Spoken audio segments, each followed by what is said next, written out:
Bonjour, ni hao. En cette journée mondiale de l'environnement, nous célébrons nos liens étroits avec la nature et nous encourageons chacun à reconnaître sa beauté et son importance. Cette année, le Canada est fier d'être l'hôte de la Journée mondiale de l'environnement. Nous démontrons aussi notre leadership et notre engagement envers la protection de la Terre que nous partageons avec tous. C'est aussi un élément important des célébrations du 150e anniversaire du Canada. Je suis fier de vous dire que l'ambassade du Canada en Chine fait des grands efforts pour réduire son empreinte environnementale. Par exemple, notre ambassade a réduit sa consommation d'électricité de 13% au cours des 4 dernières années. Cela se traduit par une réduction des émissions de CO2 de 440 tonnes.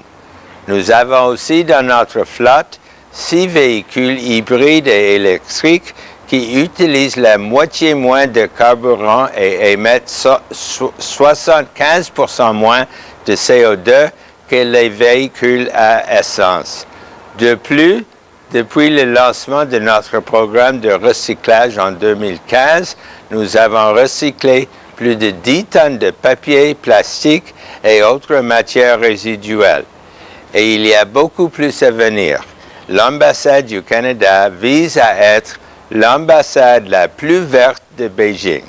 Pour en savoir plus sur les activités vertes de notre ambassade, sur les efforts du Canada pour contrer les changements climatiques et sur son leadership en matière de technologie propre, suivez notre série de gazouilles avec le mot-clé Cool Clean Canada. Enfin, mon ami le ministre canadien des Ressources naturelles, Jim Carr, est présentement ici à Beijing, accompagné d'une importante délégation, et ils viennent proposer à la Chine des solutions propres. Le Canada et la Chine se sont engagés à collaborer plus étroitement afin de rendre le monde plus frais et propre.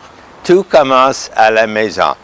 Je souhaite à tous une merveilleuse journée mondiale de l'environnement et je vous invite à nous faire connaître vos moyens concrets de protéger notre environnement commun. Merci beaucoup.